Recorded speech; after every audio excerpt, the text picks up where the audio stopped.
الزمالك طبعا يستحق جواب شكر من الاهلي. رجع له الجمهور، رجع له الروح، رجعه للمنافسه. ممكن يكون مش هينافس على الدوري، ولكن هينافس على افريقيا، على انه يدخل يبقى تاني. كل اللي احنا قلناه ده بماتش واحد. انت في ماتش واحد خسرت كتير قوي واديت مكاسب كتير قوي للاهلي. انت خسرت ايه؟ نفسيا انت خسرت، بدنيا لعيبه عندك كتير. يعني انا شايف خوان بتزيرة مش قادر يلعب، انت اصريت انك انت تلعبه. انت ممكن تفقده في الماتشات اللي جايه. نبدا بالماتش. معتمد جمال حط محمد اسماعيل باك رايت. الزمالك بقى والتعالي بقى لما الكرة تديك واللعيب المصري. الكرة كانت مدياك الايام اللي فاتت، النهارده عمالين يباصوا بالراحه وواحده واحده. يحصل ايه؟ الكرة هتقلب عليك.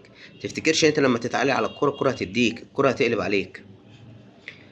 الكرة قلبت عليك، باصين غلط بجونين، ماتش يفتح نفسيتك تقع. لعيبه كتير بره مستواهم. ناصر منسي جات له كرة في اول الماتش، لو هو ده ناصر منسي كان خلص. الكرة ديت لما ضاعت، ده انديكيشن انك انت بقيت الماتش هتجيلك بقى حاجات عكسية كتير. ضيعت هيدخل فيك جون، خصوصا انك انت مضيع مستهتر. انت مش مضيع وانت لاعب برجولة. دخل فيك الجونين. لعيبة الزمالك ولا لون ولا طعم ولا ريحة ولا روح ولا اي زفت، ضايعين. انا من بعد الجون الاول وانا شايف ان الزمالك واقع وان الزمالك هيخسر. لما جات لنا ضربة جزاء كنت متأكد ان هي هتضيع. الكرة مش هتديك، خلاص باين ان الكرة مش تديك عشان انت برضه تعاليت على الكورة. طالما هتتعالى على الكورة، الكرة هتديك على دماغك. عموما مبروك للاهلي، يستحقوا يكسبوا، يستحقوا يكسبوا بجدارة النهاردة.